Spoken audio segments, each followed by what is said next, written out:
Good morning. All right, we are recording as of now.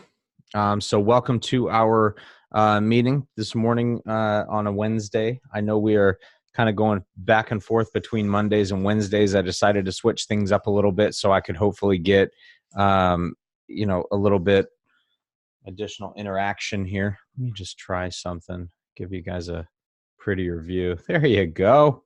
A better view. All right, at least a better view in my opinion. That way you can see a little bit more of me, my gut and everything. All right, today what we're going to be talking about, actually this is going to be coming up in a future podcast episode, but we're going to dig a little bit deeper on it since we have more time together and my podcasts are limited much more significantly in the time that I spend on the air live. So, guys, we're going to be talking a little bit about Zillow. We're going to be talking about what they do right. Zillow gets a lot of shit, a lot of flack, and in many ways they deserve it because they are changing our business pretty dramatically. But it's also really important to pay attention to what Zillow's done right, because the reason that they have a place in this industry is because they filled a void, they filled a gap that needed attention. And the agents that are bitching and moaning about Zillow's place in this industry are freaking out because they really don't understand their business model and they don't understand what they've done so well. And they feel like everything they do is just terrible, and it's easier to criticize them than to try to adapt. So before we get into that whole thing, and I know we're in the middle of the week, but before we get into that whole thing, what I would like for you to start with is to remind you that you need to be working through your journals. I don't care how much or little you write in them, as long as it's specific. Guys, too often we get away from this stuff and it just isn't serving. Like, look at this. This is just a notes page that I have. I needed more notes for the day before, so I flipped over, right? So you guys have the opportunity to do this in your ReRaw journals, to keep track of all your stuff, to put down your checklist. Where's my list for today? Here's my list for today. See, today's list seems a lot shorter, but it's there nonetheless. So I just really encourage you to make sure you're staying active and proactive in your journals. If you're not, we really need to focus on that. One of the big reasons for it is simply because it's more about when we get lost and we're floundering and we're trying to figure out what the heck we should be doing.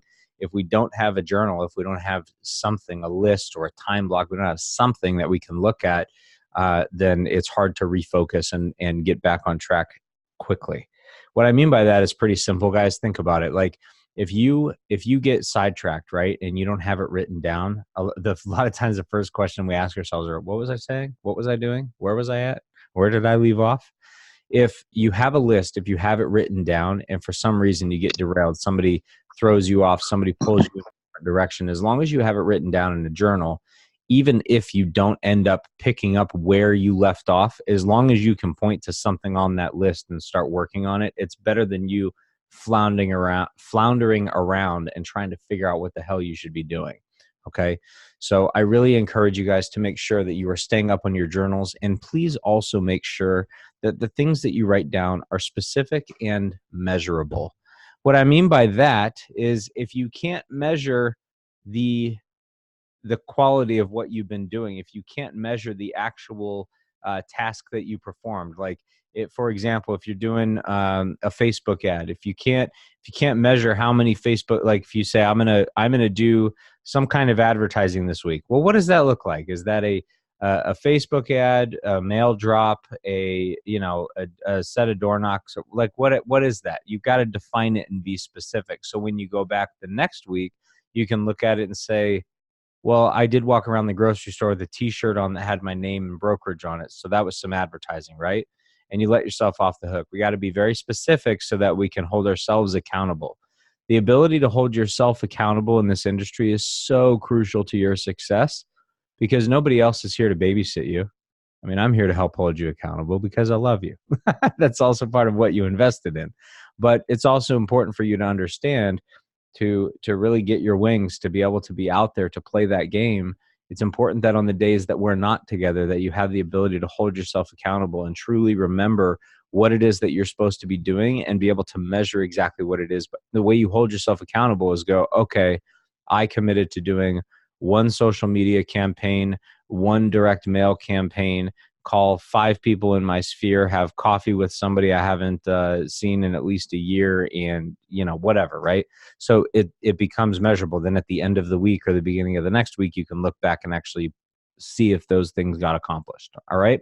I think we're clear on that. I like to address it every week, even if it's in short form, because I think it's important that we just make sure we're recalling it. It is one of the keys to the success that I've had, not just in real estate, but for ReRaw, is to have a plan and a list and track it, something that's trackable every day. Okay. So make sure we're doing that. Whew, had to get some caffeine flowing here. So let's talk a little bit about Zillow. What is it that Zillow did right? What do they still do right? What can we learn from Zillow?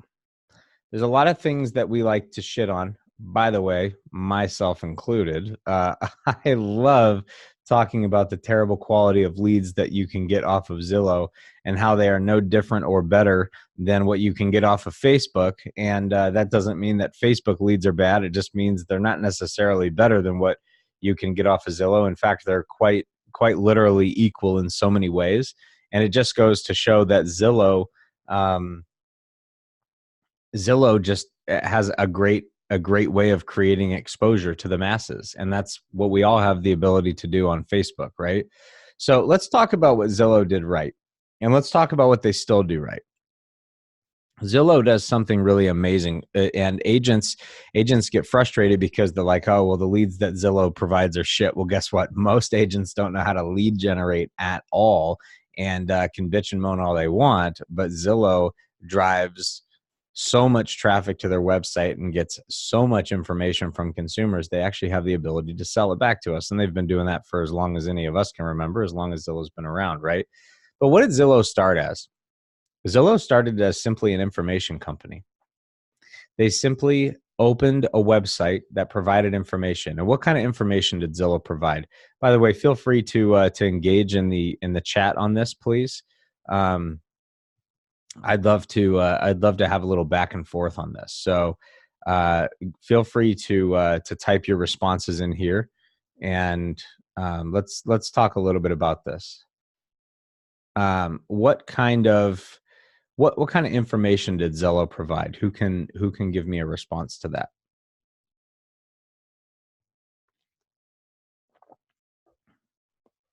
Yeah, housing information. That's right. That's very good. So Jennifer says housing information. That's very true. And more specifically, what did Zillow provide, right? They provide information about, good morning. They provide information about home prices, home valuations. Now, whether we believe that the home values are accurate or not, and let's be honest, we all know that they have a pretty significant margin of error, but whether we believe those are accurate or not, the reality is the consumer finds value in it. Tax history, market analysis. I like it, Jennifer. Keep it coming. So guys, what we're finding and what we find right when we really go back and look at what Zillow provided to the consumer from the very beginning, they provided what the consumer wanted to be able to get without getting in bed with the realtor. Okay. They provided what the consumer wanted without forcing the consumer to make a contractual commitment to working with somebody. They did what we call the takeaway approach. They are value forward. And in exchange for that, they're hoping in exchange for that down the road, when the consumer feels comfortable, that they will put their information in. Guys, one thing you have to know about Zillow is nothing that they do is forced capture. Zero that Zillow does is forced capture. What is forced capture? Forced capture, and we've talked about this before, but to give you insight again, if we look at like a website, for example, a landing page, we have two different types of landing pages, very, very broad, okay, but let me give you these two main types of landing pages. We have squeeze pages, and then we have reverse squeeze pages. A squeeze page would be, if you put your information in here, I'm going to provide you value back. A reverse squeeze page says, look at all this great value that I have. And by the way, if you'd like to put your information in so that you get notified when new value is presented, please put your information in, right? It's value forward. So the reverse squeeze page is really the model that Zillow has always had. Now they have much more than just one landing page. Jennifer says, and they have a very easy website. That's very true. And we have to think about all of these things. This is the kind of stuff that can really weigh us down, bog us down. And yeah, we just have to be really, really careful. One of the things that people hate about Zillow is that they feel like when they're buying the leads from them, that they're just not getting high enough quality. The reality is that Zillow has so much traffic. It's quite literally impossible on some level for them to guarantee a certain quality. Because they have so many people coming through, not everybody is ready for action now. In fact, many people are only ready for the browsing. They're only ready to get their journey started. But those are what we call long-term nurtures. They help fill our long-term pipeline. If you only have people in your pipeline that are the ready now, right, it becomes problematic because we're always chasing the next deal. We never have our security blanket in the background when the shit hits the fan. It's like we start our business over every time a deal closes, right? Now, does this mean go out and buy Zillow leads? That's not what I'm suggesting. By the way, guys, I do have the great pleasure of working with Zillow in some capacity, which is a very bittersweet love-hate relationship. I don't buy any leads from Zillow, but I do coach an elite team here at the brokerage that has Zillow leads fed to us all. And I spend more time coaching the agents than I do actually working any of the leads myself, just because that's my more dominant role in that capacity. But with that, I have a lot of access to information from Zillow and a performance rep and all that stuff. So I just wanted to share some of those things with you today. The other, and by the way, they didn't tell me about their, this business model, but it's come more to the front of my mind since I'm engaged with them in a different capacity now. And I think it's important that we discuss it. Now, what does Zillow do wrong? Well, in the eyes of the consumer, not much. In the eyes of the real estate agents, quite a bit, right? Because in the eyes of the real estate agents, they get questioned for the quality of their information, the credibility of their information. How far off are we on market values? Can an algorithm truly determine the price of a home? No, there's not a lot. There's a lot of things actually that don't get taken into consideration, right? The house on the corner doesn't necessarily have a greater value for location than the house in the middle of the street, but you and I might make a manual adjustment for that. They are making the algorithms smarter, and they are starting to, train the computer. Computers can be trained, but it takes millions of impressions and millions of data points to be able to train those algorithms. Well, guess what, guys? Zillow has that coming in all the time, every day. So they will over time be able to continue training their computers. But see, guys, it's important to understand that it's not about the value that we believe is true. It's about the value that the consumer believes is true. The truth is what we choose to believe. And if somebody else is presenting that information and the consumer believes it, then it really doesn't matter what we, the agents, think. What matters is what the consumer thinks. So us going into conversations and shitting on Zillow right away, just to give an example. And guys, they're not the only company doing this. But I mean, I know they own Trulia, but then there's Realtor.com and Homes and, any number of other bajillion places that people look for housing. So the message, you can reassign or replace any one of these other businesses with Zillow, okay? But the point is there's so many different online resources that provide quality information that the consumers want. The difference is that Zillow actually paid attention to what the consumer was asking for. So where the agents we call it the path of least resistance. I think we just talked about this on a previous call, but how do you almost guarantee that on a row of 10 doors that somebody walks through the door that you want them to walk through? You open the door. That's what Zillow's done, is they've opened the door, right? They provide easy access. The path of least resistance is the path that most people will walk on. So when we go in there and say, hey, get a free market analysis, $250 value, an analogy I love to use, think about how many people have actually responded to that ad from you. Probably not many. And it's because they can go online and get a ballpark that they can make their own adjustments on, but they can get a ballpark, a starting point from, I mean, a ton, like countless resources online. Now, their level of accuracy can be put into question all we want, but the reality is it's the path of least resistance that Zillow has created that has generated so much traffic for them. What I would encourage you to look at in your business, and the reason I'm bringing up this topic as a whole, is because I want to encourage you to consider and to reconsider how difficult you are to work with. I'm not saying difficult like your personality sucks and you're a stick in the mud and you're a total horse's ass. What I'm talking about is how difficult is it to get you in the field?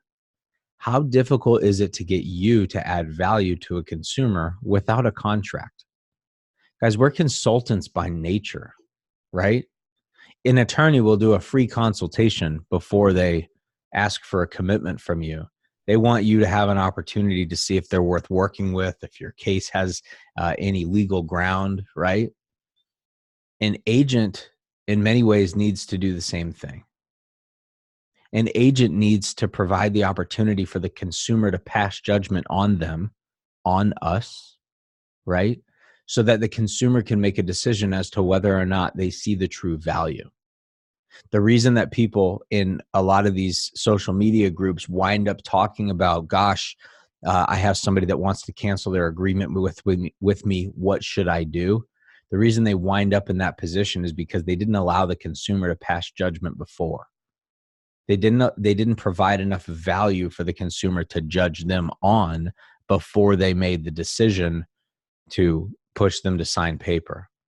See, what Zillow does right is the complete takeaway approach. What a lot of these companies do right with but Zillow doesn't want your call. They want you on their website. Think about how this relates, as we all know, to like direct mail, for example. Direct mail gives somebody the choice to engage on their terms. Nobody has to pick up the phone. Nobody has to put their info in on Zillow. Nobody has to put their info in on your website unless you force them to get the information and the value that you provide. But what if you just provide really good value? Do you think people talk about Zillow? Hey, where can I get that? Oh, you can get it from Zillow. Where else can I get it? From Redfin. Where else can I get it? From homes.com. Where else can I get it? From realtor.com. We're not talking about real estate agents' websites. We're talking about big brokerages. We're talking about sites that provide lots of data. So the question is if you have a website, which I hope you do, if you have a website, how quality is the data? And how difficult is it for people to get? Or do you force them to put their information in? And if you do, what do you think that's doing in a positive way for the consumer? See, the consumers are smarter than we give them credit, right? We don't give them enough credit for how smart they really are. The consumer doesn't want to put their information in just to be harassed till the end of time.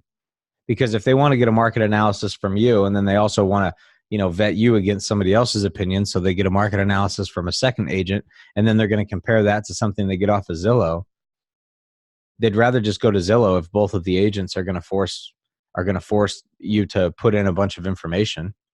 They'd rather just go online and put their information in the one resource that didn't require them to bare their soul. So what Zillow's done right is they're value forward.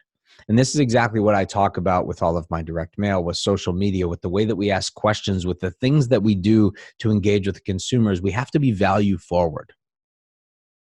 It's scary. Isn't it scary? But guess what? You and I, we all met because I did something. We all met because I was value forward. Most people in this ReRaw 100 met me off of information that I gave away for free. So it's interesting. I know ReRaw 100, right? It's real estate related, of course. We're talking about real estate, but it's a coaching and education business. It's not specifically a real estate business like selling houses. No, I'm providing information and support. So isn't it interesting that the same concept, the same practice, the same quality, trait, characteristic applies to this business as well, right? Value forward. You ask for nothing on the front end. You give value first. You earn credibility. And then you ask for the exchange later. You ask for the commitment later, right? Hey guys, look at all this information. I want to talk about this. I want to give this to you. Here's info on a podcast. Here's info on a live. Here's info in a group. Here's info in a private message. Great. James, is there any way I can work with you? As a matter of fact, there is. So think about it from the eyes of an agent. Can someone give me information on my home value? Absolutely. What can I help you with? Well, I know all the houses that have sold, but I've done these other upgrades, and I also don't know what a pool adds to the equation. And I also have this end lot, and there's a peekaboo view. Can you account for all that? Absolutely. How can I help you? Well, can I get like one of those market analysis things? Absolutely. How much does that cost? Doesn't cost you a dime. Let me get that to you.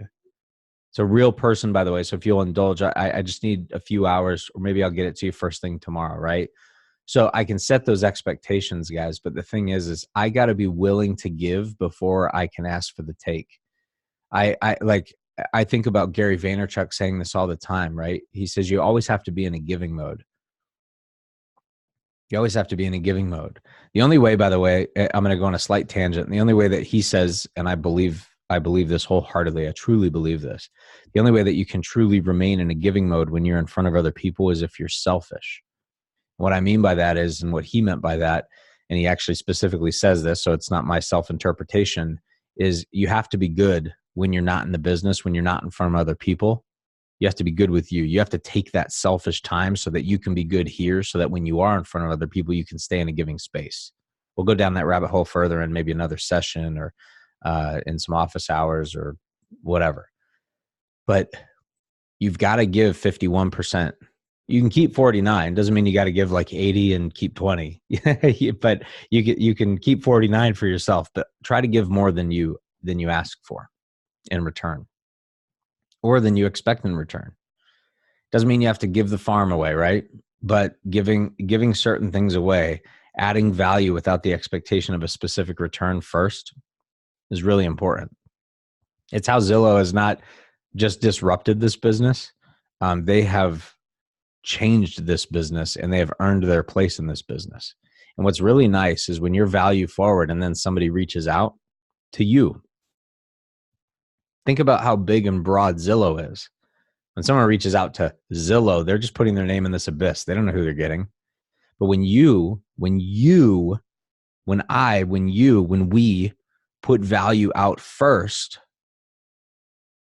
and someone calls us directly, that is fucking huge, because they know they're not putting their name in an abyss. They know that they're going to talk to the person that sent that communication out, but they get to call us on our terms. But the quality, think of the quality of that. See, it's interesting. I was just talking to somebody about direct mail the other day, and they said, well, I'm using your campaigns. I'm getting a lot less responses than I do off social media. And my response to that was, yeah, but what's the quality of the responses? And they go, oh, no doubt. Like when people call me off of a mail campaign, like it's like a way better conversation. I just don't have very many of them. And I go, well, you're welcome. They're like, what the fuck does that mean? Well, it's simple. You're welcome. You're adding so much value and transparency on the front end with the messaging you're putting in your direct mail that it's acting as a natural filter. So you don't have to do all the follow-up that's required with social media leads, or Zillow leads, or realtor.com leads, or leads that some other resource sold you. You have less follow-up to do because your messaging was so direct and so specific, right? And it's important for you guys to understand that. It's important for you guys to be clear on the objective of your campaigns. I like getting calls off of my mail, but I would never expect, as an example, to get as many responses as I would off of a social media campaign. It's because I have such a direct message that it's going to knock a lot of people out right off the bat, but that's doing filtering for me, and the quality of that lead is higher. Same with open houses, right? People come to you. They come to you, but they didn't come to see you. They just are coming to the place that you are in. So in order to earn their information, you need to offer value first. Most people don't go into open house because they want to talk to the agent. They want to see the fucking house. Now, I actually tested this on more than one occasion. I tested this for about 6-ish months in different open houses. You know that about 50%, 50% of people don't even go into open houses, but they will sit out front in their fucking car and look at the pictures on their phone. They could literally walk in. They could literally walk into the open house and go see the home like live in person, all the pictures right there. But they'd rather sit in the front of the house, in front of the house rather, in their car and look at the pictures on their phone than go inside. Why is that? Because they're tired of going into open houses and being hounded and harassed by agents who add no value. So when you do get somebody that comes in, be the agent that adds value first. Without the expectation that they give you information, give them everything that they're asking for. And then at the end, guys, I'd love to stay part of your journey. I'd love to keep in touch. Can I shoot you a text real quick so you have my info? That's all it takes. But see, what we do is we add value first. I have to add value to them while they're in the house. Let me tell you a little bit about the house. Bird's eye view here, right? We've got a 3-bed plus a loft, 2.5 bath, 2-car attached garage, 2,700 square foot, nice huge balcony off of the master and a California room in the back. Back to a green belt with nobody behind, listed at $965,000. Have a look around. Don't forget to check out the second closet in the master bedroom. It's kind of tucked behind the door on the way into the bathroom. And if you have any questions, I'll be down here. Great. Now I've added them quick value at the open house. I give them very quick and basic information and off and running. I added value. I didn't ask them to sign in. I didn't ask for something in return. I just said, here's the info you need. I know you came for the house. It's what I'm going to give you the information about. When they come back, what'd you hate? Anything you hated about it? How long you been looking? Are you familiar with the area? Let me tell you about the area. I add value. I don't require the information from them first. I give, which opens the door to receive because I've earned their trust. I've gained credibility. What Zillow has done right, you guys, is they've made it really fucking easy to work with them. You have to understand our different experience with Zillow compared to the consumer. Consumers love Zillow. Consumers love Realtor.com. It's fucking easy. Nobody bugs them unless they want to be bothered. You guys realize, like, it was last time when I was shopping for my truck a couple years ago, Aaron goes, "What are you doing, dude? You're putting your information. You're gonna get so many fucking calls right now because you're putting your information in online." I'm like, "No, I know. I want calls." He's like, "Why?" And I was like, "Because I don't want to go to one dealership. They're all gonna just blow smoke up my ass. Like, I'm gonna put my information in all of these places where they ping my information to like 30 dealerships, and I'm gonna let my phone ring off the hook for 2 days. And once I've made my decision, I'll just tell the people that call, oh, I already bought, and they'll take me off my list. They don't want to spin their wheels." But I get all these people calling me now, right? Remember in business, I like to have my phone ring in because that means I have value for them, right? If I add enough value, then they call me. Same, like if I have money to buy something, I want them to call me. They can ask me for my business, not the other way around, right? But these car companies and these different like sites, they make it easy. It's there was no forced capture. There's no forced and pushed requirement for me to put my information in. I can go browse cars and look at stuff online all I want. But when I want information, I can put my information in, and I can either go directly to one dealership or I can put it in a site that has a lot of dealerships interact with it, and then those dealerships fight for the business. That's the environment that Zillow's created. It's fucking genius. And we can bitch about it all we want. But the reason they're able to do it is because to the consumer, they're adding more perceived value.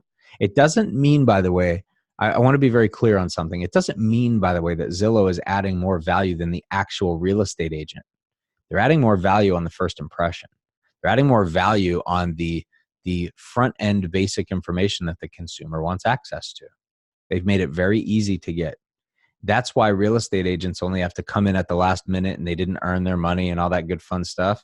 Yeah, it's because there's too many people out there that aren't realizing that Zillow's done a lot of the legwork for us.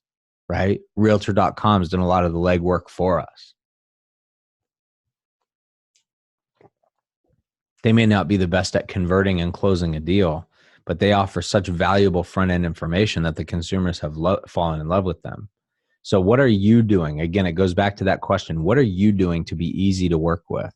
How easy is it for the consumer, for a prospect, to get information out of you? That's what I would like for you guys to be asking yourself today. What I would like for you guys to keep in mind and to consider. Okay. The other thing, and this is totally different subject matter, but the other thing I wanted to just give you some quick insight on is a practice that I've actually been doing for probably a few months at this point, something that's been totally nourishing and fulfilling, and I love it. And I want to encourage you guys to do it. And if it's not this exact thing, I hope it sparks the thought process, and then you guys can figure out like where the supplies in your life. I don't know about you guys, but I'm glued to my phone. I mean, fucking glued to it. And it doesn't mean that if I'm like that, I always have to be sitting here talking on it, but I'm looking at it. I'm responding to people on it. I'm doing all kinds of shit on it. Right. Notifications blowing up as we speak. Right. But I got to put it down. It drives me nuts. I need a minute from me. And it doesn't have to be a long minute, but sometimes I really need a minute. So here's what I've been doing. I do a lot of I mobile order most of my coffee from Starbucks whenever I do get Starbucks, and I just go in and I pick it up. And by the way, I got a cool little hack. I don't know if your Starbucks will do this, but I changed my first name to James Ice Water, and they give me a venti ice water every time I order it on the mobile app, because you can't order water on there. So by the way, there's a free awesome freaking hack for you. Put ice water next to your name in the mobile app the next time you do a mobile order, and see if they give you ice water. They do it at a couple of the Starbucks around here. It's kind of like a little secret for those of us who do mobile ordering all the time, but that wasn't the point. When I do my mobile order, I take this goddamn phone, okay? I put it down in my truck, get out of the truck, lock the door, and I walk away without the phone. Sometimes that walk to and from the door at Starbucks to grab my coffee is a minute. Sometimes it's 5 or 6, depending on how busy they are, if I run into somebody I know. But I got to tell you something. First time I even thought about doing this, like, I can't be without my phone for 60 seconds. Man, if I'm going to take a shit, that phone's coming with me. If I'm going to go lay in bed, that phone's coming with me. It's going to be right next to my pillow, right there on the nightstand. It's going to be right there, plugged in, ready to go.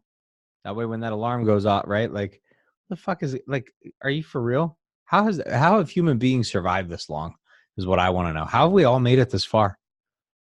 Most of us have been around since, before cell phones got big. Jesus. The cell phone my dad had was like a goddamn brick. This stuff is really easy to use. This right here is also one of our biggest points of stress, because it's so important for us to be able to survive in our business and in our life and to make money in that way. But I'm going to encourage all of you, if you're feeling overwhelmed and stressed, the next time you walk in to pick up a cup of coffee, put your fucking phone down. Put it down. Set it down and give yourself a minute without. Training wheels, okay? Give yourself a minute without. Next time, give yourself 2 minutes without, and 3 minutes and 4 minutes and 5 minutes. My wife and I were out at Palm Desert last week, and it was a fucking 118 degrees. Part of last week, and I came back on Saturday morning. Aaron came back Saturday afternoon. I guess we followed each other, but the kids we took the kids to the pool twice a day. Once when we woke up in the morning, and once in the evening. It was just too hot during the middle of the day, and I did something like I very rarely do. I took like my Starbucks stuff to the next level and left, instead of leaving the phone in the car for a minute, I left the phone in the hotel room for the timeshare for like an hour and a half or 2 hours. Yeah, talk about freaking the fuck out. But I got to tell you guys something. Knowing that my phone wasn't there, I had no reason to get out of the pool and go check it. I had no reason to like ask my kids to hold on and wait. I actually felt fulfilled and nourished when I got back to my phone, and I have to feel bad about asking someone to give me a minute so that I could hop on it and do what I had to do, because I spent legitimate time without it, without the distraction. So if you're feeling stressed, if you're feeling overwhelmed, if you're feeling like you do nothing but work, if you feel like this creates unnecessary stress or is attached to your hip all the time, or you're fucking playing games on it all the time and you have no break from anything, for the love of all things holy, just put it down and walk away from it for a minute. Make a commitment in the morning that when you go get that cup of coffee, when you fill up your car with gas, just take a minute to fucking look around. When the gas stations started putting televisions in their gas pumps, I hated it, because one thing I loved was a moment of fucking silence at the gas station. You need to be very deliberate about where you create those moments for yourself, because the world is too excited to put ads in front of you. So make sure you're creating moments that don't stress you out. Take time away from the things that we have to do. They say, they always say like never take work into your bedroom kind of thing, right? Because your bedroom is supposed to be a place of calm and peace and relaxation and like where you unwind, and you don't want it to be tied into a place of like stress. It's the same with like our phone. If we take this everywhere with us, then this is creating stress for you, or this is where you have your hard conversations, then it can really become a negative thing. So make sure that you don't hate your phone. Make sure that you spend time for you. Create those moments for yourself. Create those silent moments where it just gets to be you. Those introverted opportunities, and just walk in to get coffee without your phone. So that was a total tangent, but something I also had thought about bringing up to you guys today, and I just wanted to share that little thing I've been doing. It's been fun.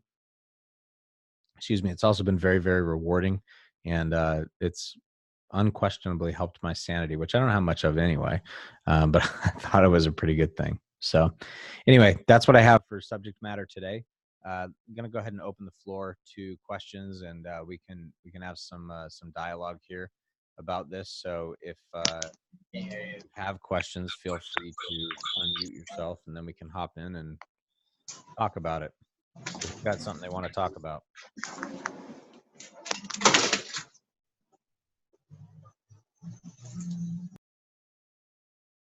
Everyone's muted out right now. So if you got something you want to talk about, just hop in.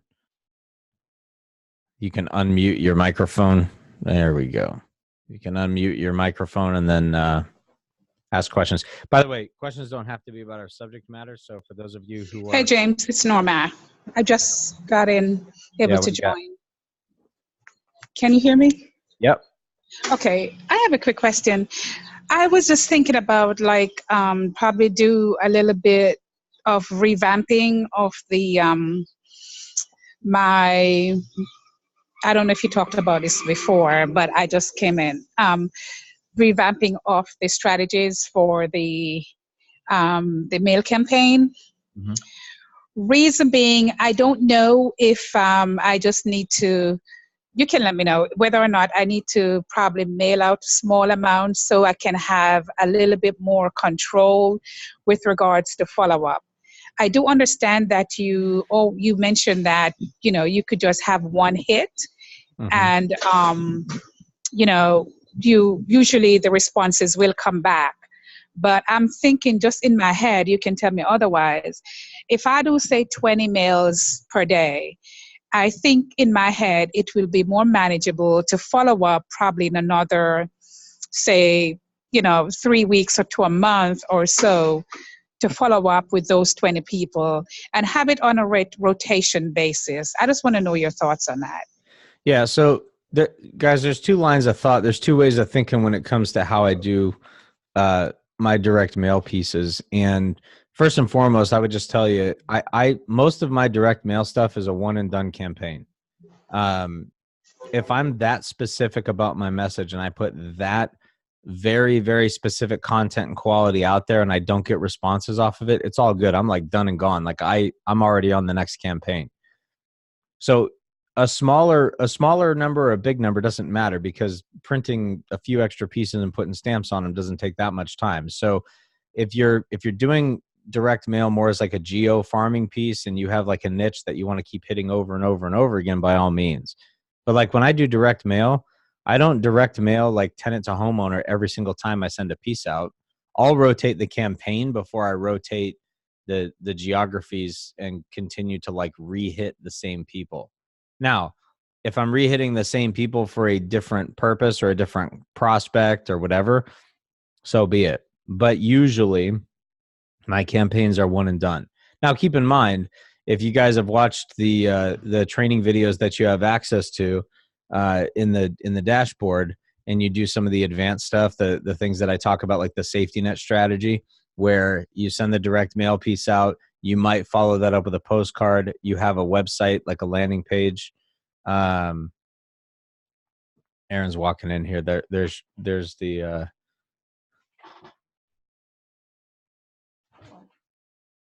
distraction. Look at all the distraction you're creating. This is outrageous. Sorry, it's more a distraction for me. But look at what your priority is. If you're doing more of a geo farming play, that's completely different than if you're doing a one and done direct mail piece. Because I give my prospects an opportunity to go and meet me online, I don't feel the need to have to hit them 10 times with a direct mail piece. So like I might send out multiple pieces to a tenant to homeowner, but I'm going to space them out 6 months so that I get new tenants in there. You know what I mean? And I might rotate tenant to homeowner. Let's say hypothetically, to give a like just an easy example to follow. Let's say I do 4 tenant to homeowner pieces per year. Okay. 1 per quarter. I hit each complex or each area or each data set 1 time per quarter. Excuse me, 1 time per year. I rotate the data set quarterly, right? So I would, if I did 4, 1 per quarter, then I would do 1 here, 1 there, you know, like I would have 4 different places that I would mail to, and I'd put that on a rotation.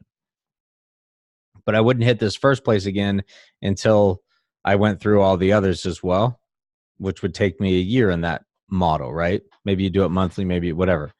But for me, I want turn. Tenants need to turn so that my message is fresh to people, right? So that I'm new, that I'm fresh, I'm back in front. A geo farming piece is going to require more follow-up. And direct mail is often confused with geo farming because direct mail, we send out a lot of like postcards, and like, or geo farming, we send out a lot of postcards. We send out, you know, some mail, we do door drops, shit like that. And people go, oh, it's very directly targeted. It's directly targeted to my geo farm. No, you're just blasting your geo farm. Yes, of course, the mail always goes directly into the mailbox, but that's missing the point. My definition of direct mail is highly targeted pieces to a very specific niche audience for a very, very on purpose reason, right? And so when you're sending out a direct mail piece, I don't personally find the need to hit them 10 different times unless you're going to like do a quick follow-up. Like you can hit the maximum that I would send a piece to the same group if I was not geo farming is 3 times. Right. So I'd send my letter, maybe a postcard follow-up, maybe a letter. And then the rest of it, they can hit me. They can go to my website. They can go to any number of places. So does that make sense? Yes, it sure does. The thing is, I wasn't doing all of that. Even though I've seen the video that you had mentioned, I wasn't doing all of that. So I just thought that, hey, maybe I should send at least one follow-up to, you know, one of the campaigns. And no, I've not done geo farming. I've done the specific targeting mails. Those are the ones I'm working on. I've sent out in the past. So okay. I wasn't really, I was just thinking that following up even once, that would work. But now you mentioned the postcards. Yeah, I will go ahead and do that, because I just think that I should have some more traction, you know, or some more responses. I do not get a lot of return vacant mails. So I'm thinking, okay, they got to go somewhere. Why is it I'm not getting more calls? What's going on? So, that's where in my head I'm thinking about the follow-up part. Yeah, and the follow up. By the way, guys, I'm not discouraging. I'm just saying, there's different ways to pay attention to this, right? Because a lot of times what we do is we go, oh gosh, like this has to work, and we really try to force that.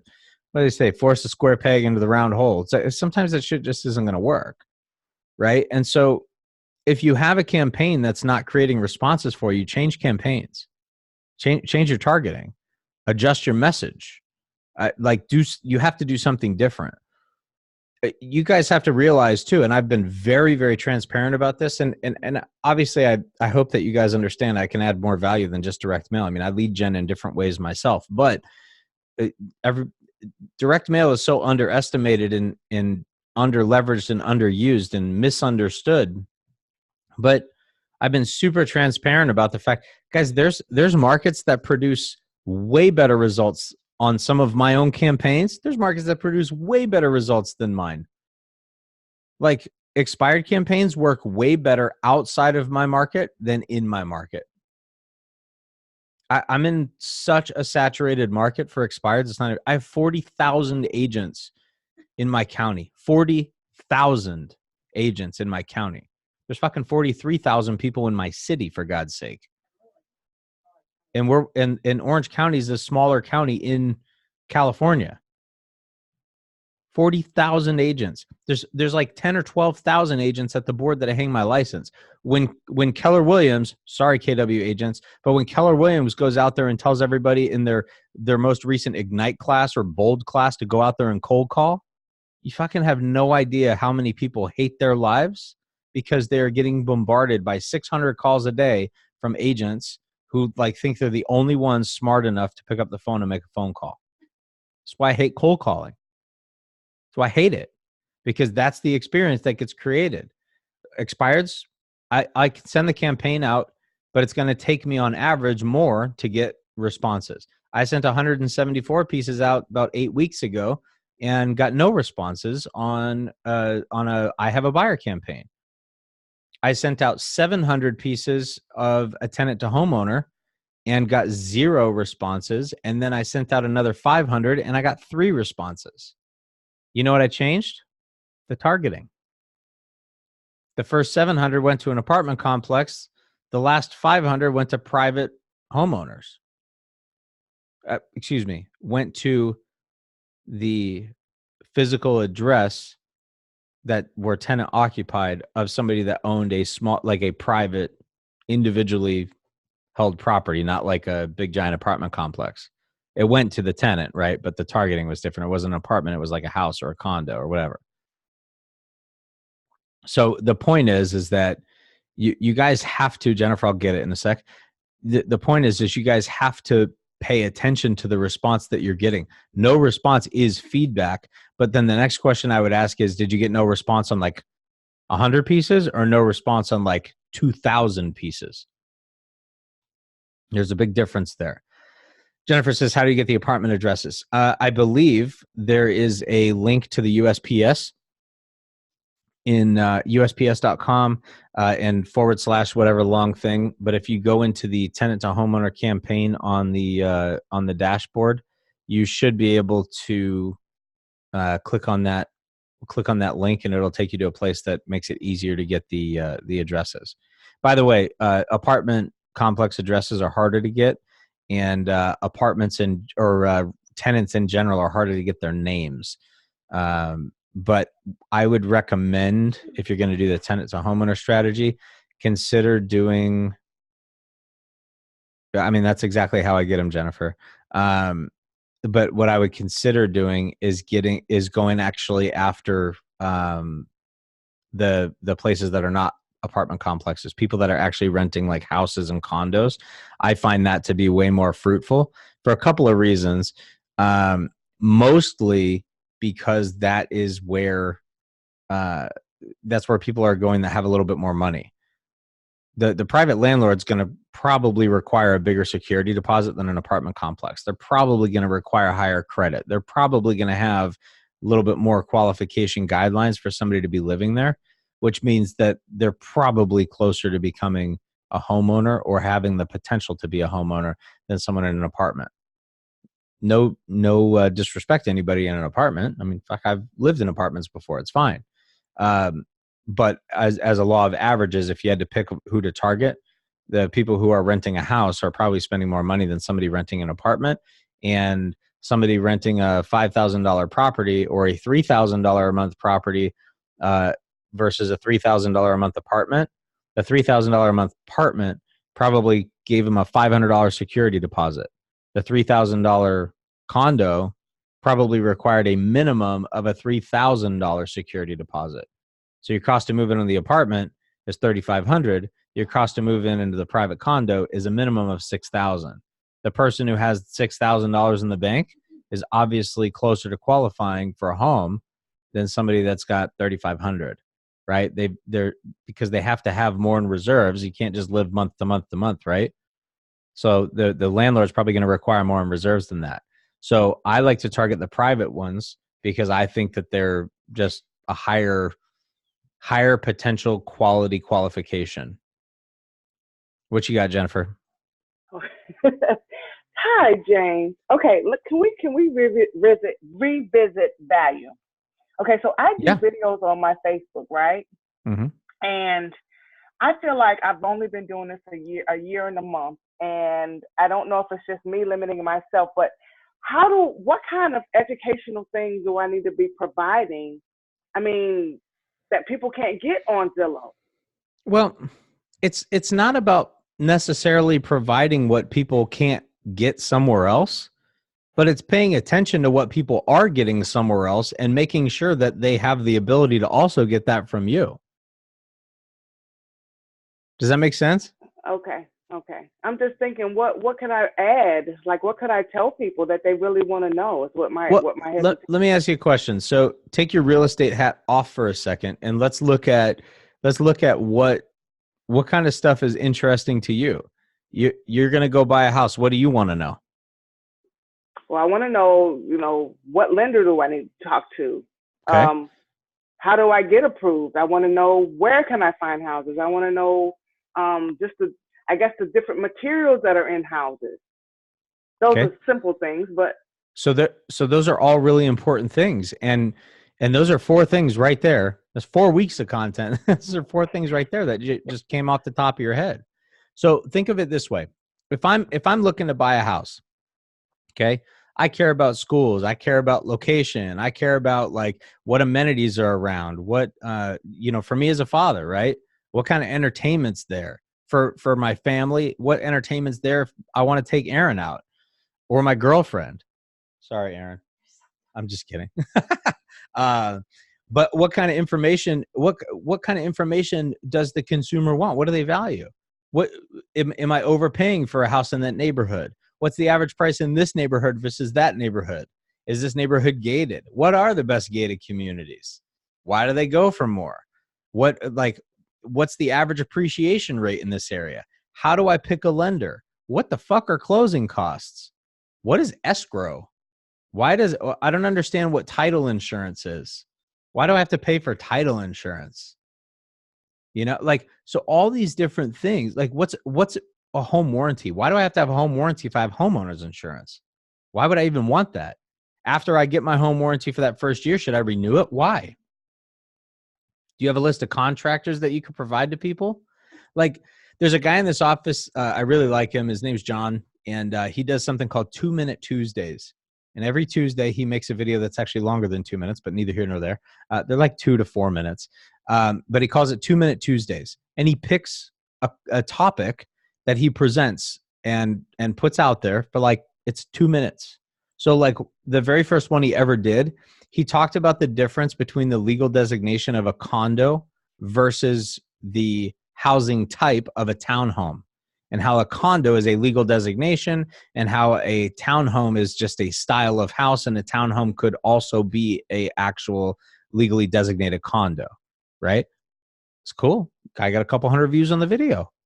And does it mean his phone's ringing off the hook and people are like, fuck, dude, I saw your information about the condo versus the townhome. That's legit, man. I want to work with you. No, it's not like he's ringing off the hook. But what he's doing is he's putting value out there. If you want to know the questions that people are asking, go on to Zillow or Trulia, look at their blog. They have consumer questions that get entered in all the time.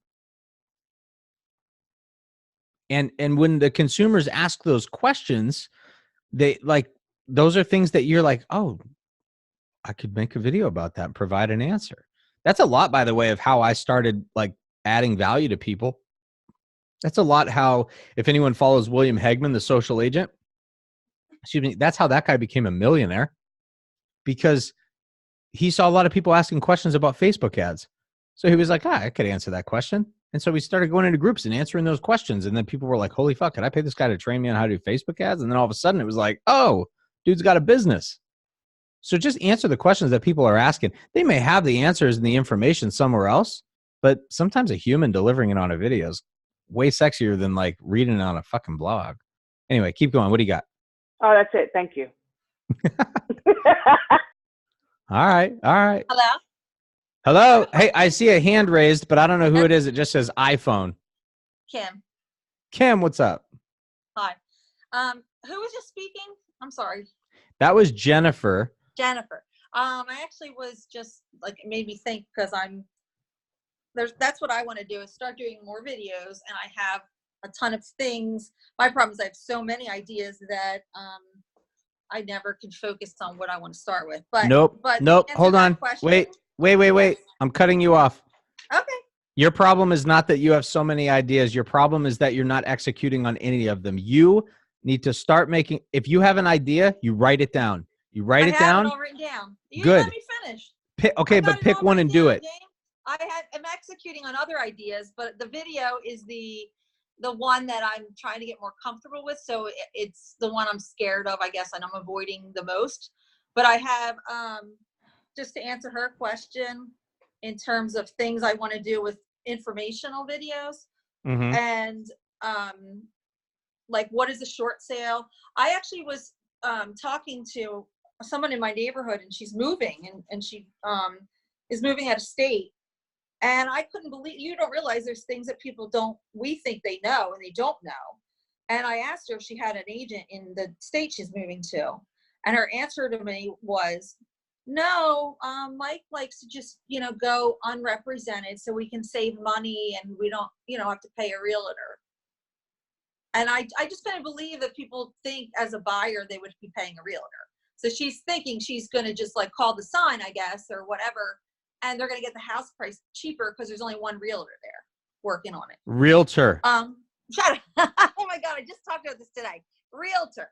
So, that kind of stuff, kind of blew me away that she didn't understand that. And unfortunately, it sounds like he does all the decision making. So I was trying to educate her on how it works, whether that gets to him, because I don't know him very well. I don't know.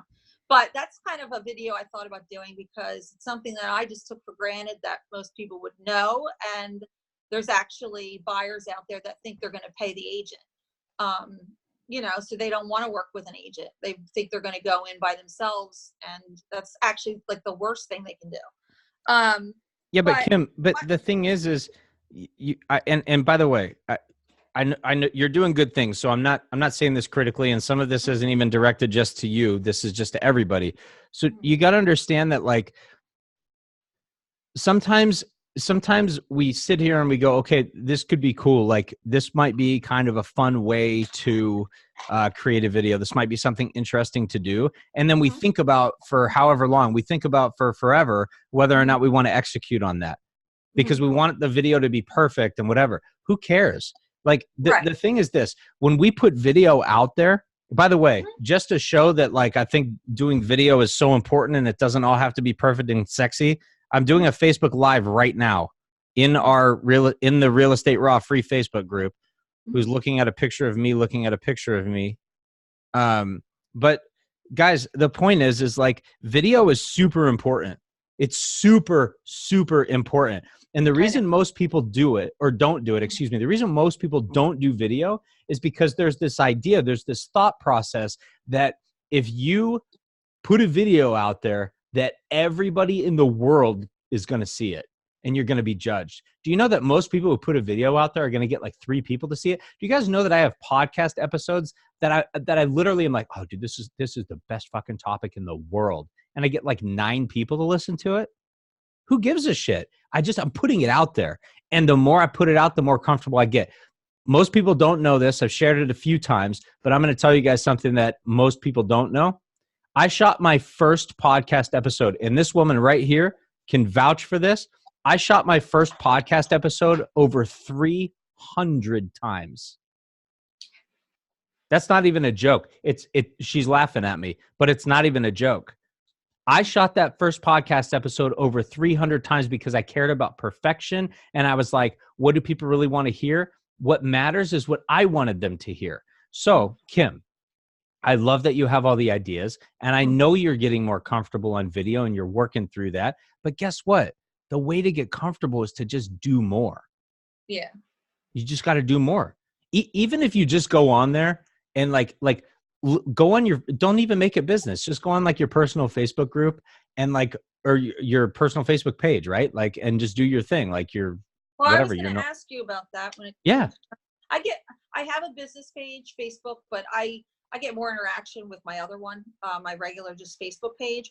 So if I do a lot of Facebook Live or anything, or I do a video that I recorded, I would rather put it on the Facebook, my regular Facebook profile versus have a YouTube channel or, have to redirect people there. I didn't know if you thought there was a better place to put it besides that, or that's so great question. So Facebook's becoming more restrictive on a lot of things because of fair housing and stuff like that. So like YouTube is actually a great place to advertise, but dude, don't try to be the jack of all trades and the master of none. Like if you're just getting started on video, just be great at doing video on Facebook. Just do Facebook Lives. Who cares? Or IGTV or like whatever. Or create videos and just post them on both it doesn't matter. But I would just say focus on one for now. And if it becomes important or necessary or intriguing to you, then expand that space. Well, when you got to understand from Tuesdays with the one guy in your office or whatever, that's what I was thinking of doing. Something where each week I have something, or whatever.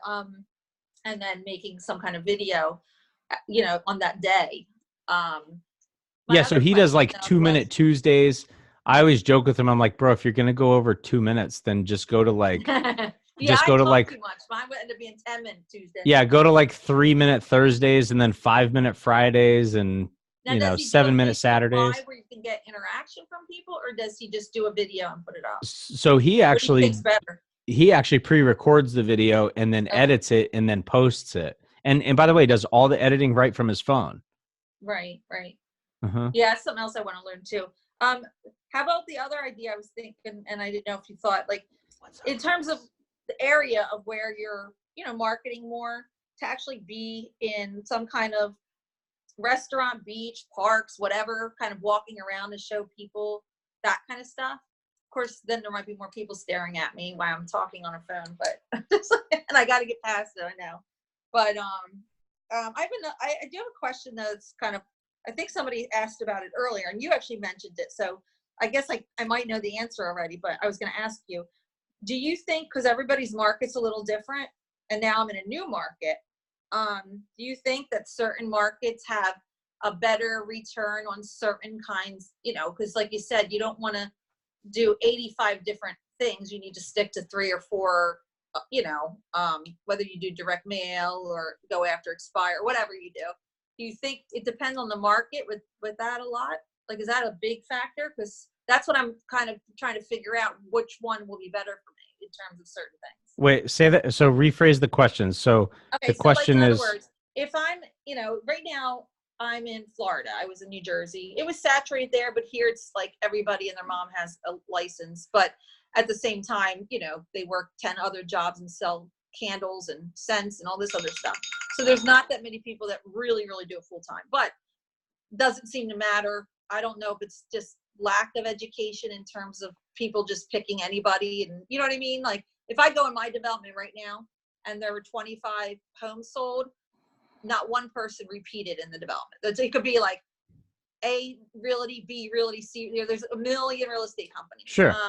So I guess my question is, versus me cold calling, which I don't do anyway, or Facebook or direct mail or farming, or do you think, depending on the market, which one might be better for a certain market.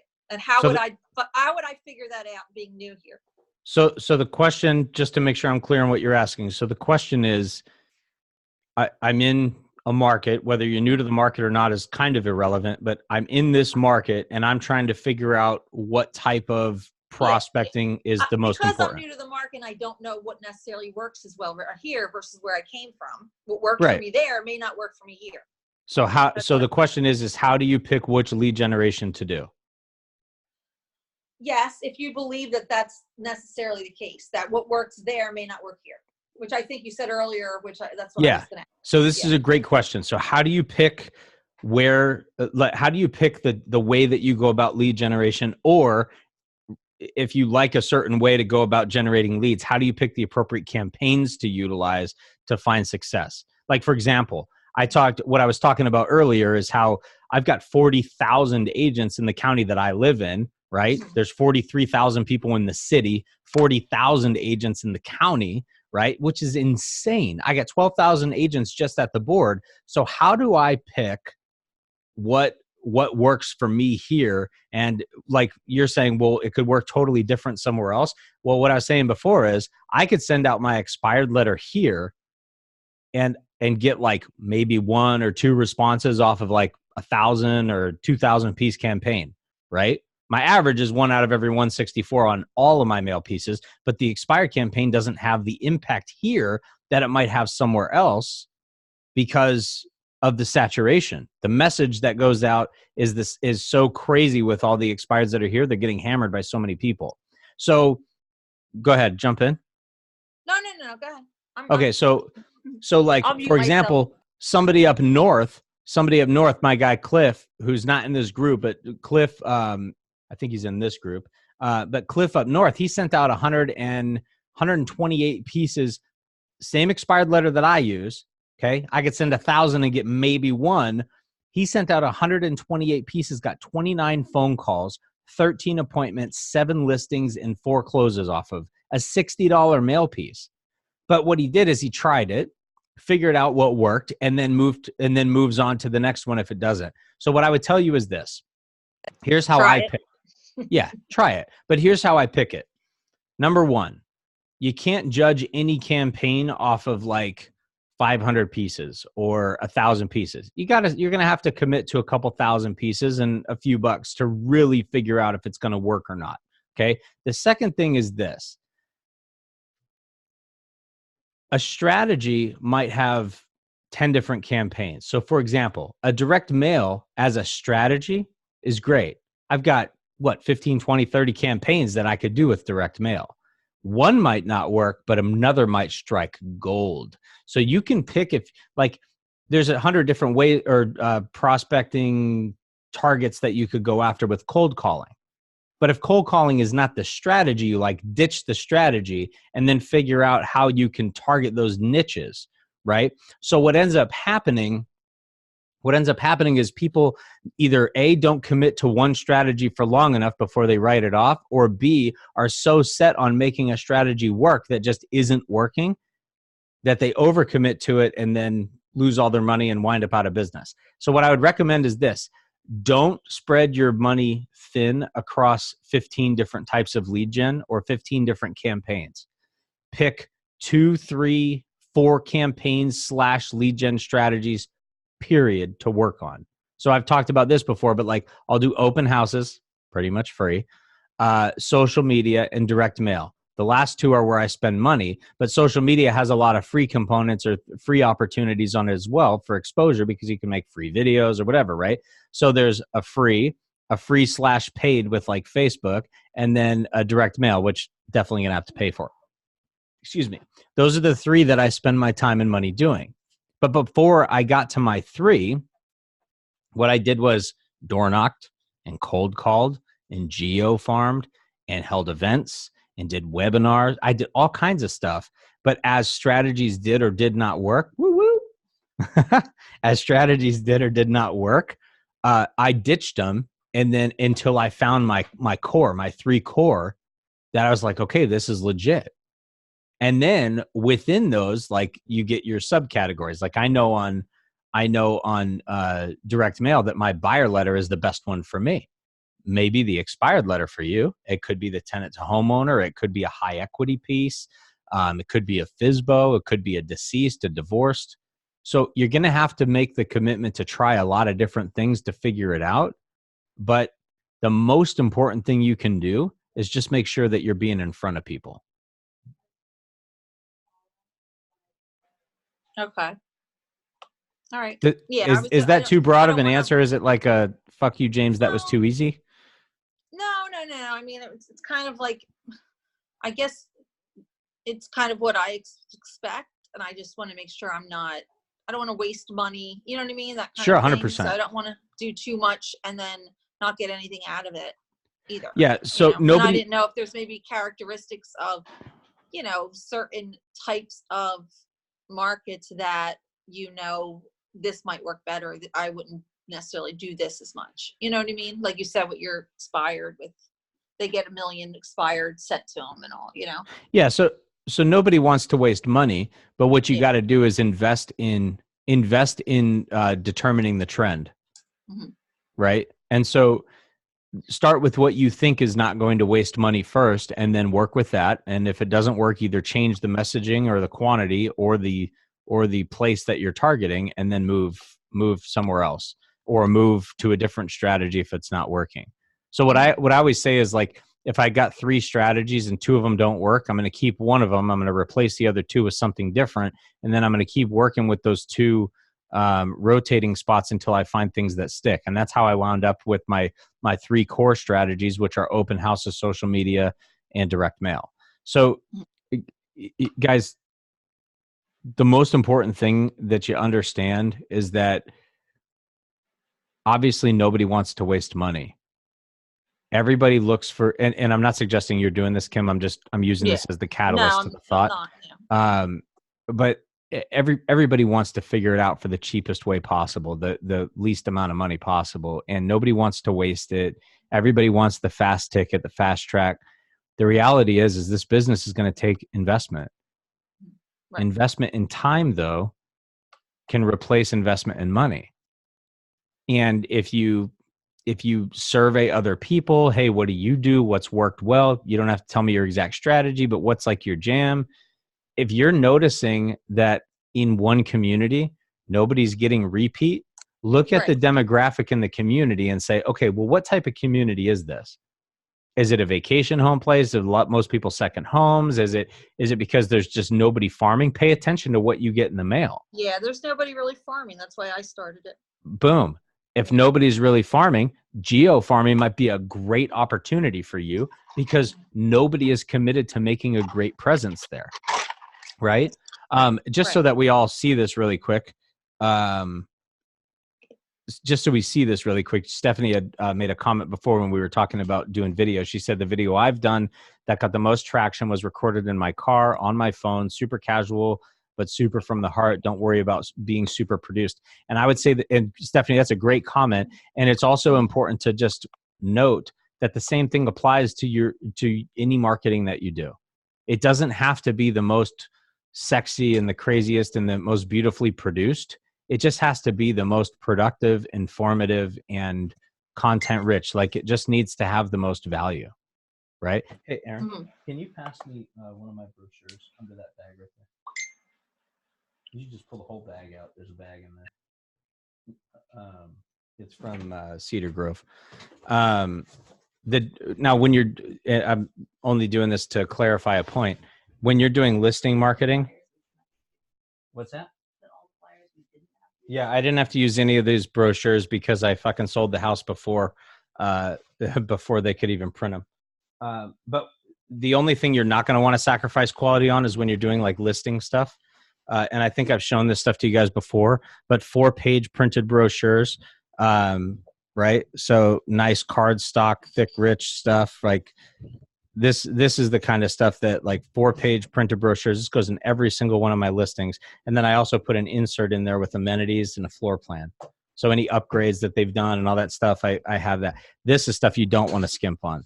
This is not you don't do the printer paper bullshit. Where are you going? Oh, I got you. Have fun. Erin's getting her hair done, distracting me and all. What's up with this camera? It just went blurry on me there. Anyway, so you don't want to skimp on the listing marketing, right? You don't want to skimp on that stuff. But the rest of it to get to that point, that's the stuff that just has to be like superhuman, super raw, super in that capacity. Right? Because that's what's going to earn you, then build rapport. It's what's going to earn trust. That's what Zillow, just as I was talking about before, that's like what Zillow did to get to where they are, right? They earned the trust of the consumer by providing quality information, maybe not quality to us, the realtor, but perceived quality to the consumer. They added that value to the consumer. And because they added that value to the consumer without the ask, right? They got a big return on it. They started, getting a shitload of information and content and data points that they could sell back to agents. Same stuff with us. So just add the value, just be raw and authentic. And Stephanie, tailing off of what her comment was, just be like, don't worry about production value on the front end. Worry about the quality of the content. But if there's nobody doing geo farming in that area, fucking farm the shit out of it. That's a huge opportunity. How many houses are there in that farm? There's like 617. I narrowed it down because they just finished building in here. So I narrowed it down to anybody that's bought with over, not within the past year, but beyond that. So it's like 500 and maybe 10 of them. Okay. This is what I'm farming. Dude, I know this is going to be weird, but I'm going to tell you right now, you need to add all those other homes back in. Okay. It takes 18 to 24 months to really start sticking in a farm in general. Right. And I would just tell you that the people that are moving in now, it's better that they know, because you don't want to, like, farming, you guys got to know farming is a long-term game plan, long-term. So you've got to be in front of them from the day they move in. And one thing that you can do is just welcome people to the community. Right. You don't have to go put their name and their phone numbers and their emails and shit on all your marketing stuff, but like, you could be like, hey, for those of you who just bought over in this development and blah, blah, blah, I just wanted to welcome you. Here's a few things you should know. I'm the boss and I'm amazing. And like, there's some really cool stuff. Fuck that guy at that address over there. And he's the community asshole. And, everything else is great. Like, whatever, but be welcoming, right? Welcome people to the community. The other thing, by the way, don't hate me for this, anybody, but this is something that I've done and you can do. And it's kind of fun if you're geo farming. It'll ruffle some feathers, but whatever. Anytime somebody moves into the neighborhood, even if you didn't represent them, you should send them a welcome gift / card. Okay. Just welcome them to the community.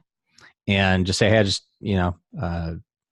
local realtor / neighbor. I always like to welcome people that move in. Congratulations on the purchase of the home. If there's anything I can ever do for you, please don't be a stranger. Yeah, probably get a couple of calls from the agent. Who the fuck do you think you are talking to my client? Hey, listen, I hit them up because I'm a neighbor. I welcome everybody to the community. Go pound sand.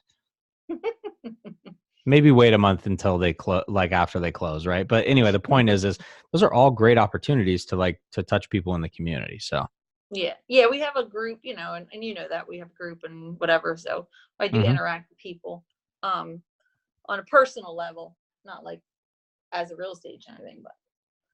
But who else has questions over here? I know we're running a little bit long this morning, but who else has questions that I can answer for you?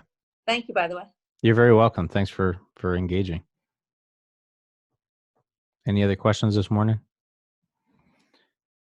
All right. So, guys, I'll start wrapping because we're a little over anyway. But I want you guys to get to your day. A couple of things. I apologize for my tardiness on this. While I was out of town over the last couple of weeks, I didn't have all of my videos uploaded to the dashboard. So previous coaching calls should all be uploaded. I think I uploaded 2 or 3. There's one more that might be fishing out there. I got to go find. But the dashboard should be updated.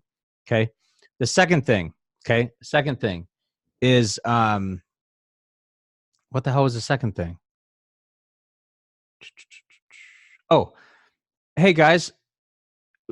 I know there's a million Facebook groups out there, and I'm not asking for you to make this one the one and only.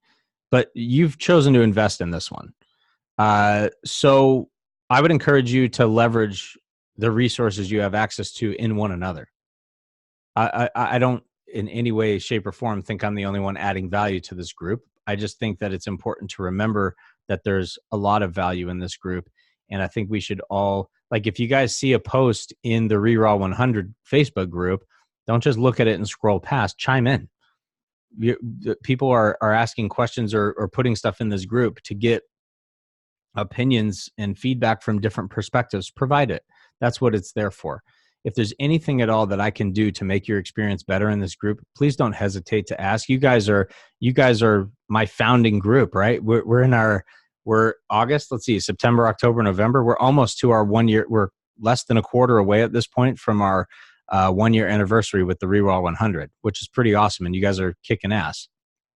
If there's something I can do better for you, let me know. I'm open to that feedback too. If there's something you need help with, don't be bashful. But please remember, there's over 100 hours of content and information that you have access to help you build your business in past coaching calls, in the coursework that you have access to. Please make sure that you check it out. Please make sure that you remember that you have access to it. I want to make sure that you are growing your business. This isn't some group that was created from some guy who wants a money grab. Like, the reality is I created Reraw because I wanted to make sure that you guys had real value, real education, real opportunity that alters perspective and comes at you from a different angle than traditional coaching, from traditional real estate practices. And you guys have access to a lot of that cool stuff, like right there in the dashboard. I'm not saying that everything I say is right, and I'm not saying that every single thing I talk about with respect to lead generation is something you should do perfectly. Just like Kim was talking about, how do I know what's right for my market? Hey, listen, you might take my message, tweak it, and retarget it slightly different. But if I can help you challenge the way that you approach your business and help you attack it in a different way, that's more important to me than you like picking my stuff up like it's the Holy Bible and doing it exactly like I do. I would rather you, if nothing else, gain inspiration from it and go, I wonder how else I could reach this group of people in an effective way, right? So just keep that kind of stuff in mind. Don't be strangers if there's something I can do for you. And I'm going to ask this really selfishly. And if you guys are willing to do this, great. There's no pressure in this. Any of you that have a positive experience with this group that are interested in providing a video testimony, what a great way to get comfortable on video. I have done a great job getting testimony and a terrible job using all of it. But anybody that has testimony or just wants to give me feedback on their experience, doesn't all have to be perfect, by the way. I'm happy to accept the testimony that gives me some, hey, I think that one thing that James could do better is this, but I like this other stuff, or I think he's an ass and I just keep staying in the group to torture myself. Anybody that's interested in potentially participating in some video testimony for me, I'd be super grateful for it. I am not asking you to do it to fluff my feathers and kiss my ass and give me something that's not genuine. I'm only interested in talking to you about that if it's something that A, you're interested in, and B, you actually feel. And I'll leave it at that. And then last, guys, just remember something. Real agents work. You absolutely have to be one of them. Think about the value that Zillow adds for free, that Realtor.com adds for free, that Homes.com adds for free, that Redfin gives. That how easy is it to get information from you? How easy is it to get you in the field? Oh, and one last thing I didn't tell you. Oh my God, I can't believe I almost forgot this. One little trick that Zillow, that when I was talking to our Zillow rep this past week, one little trick that they mentioned is that too many people, and dude, how many times have I said that you should always be willing to show a house without a pre-approval? Like, just get people out in the field, right? The field is your office.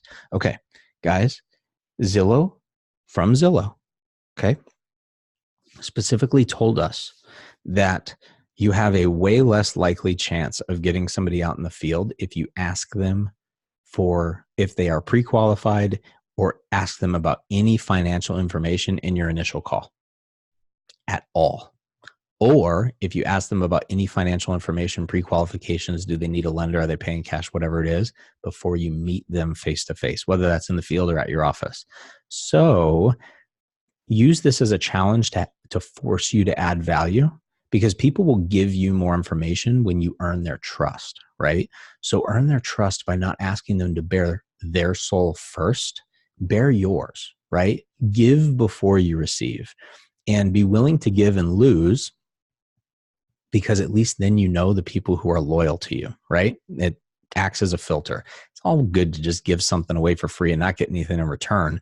It's not like you're going to go out there forever without the prequel. Excuse me.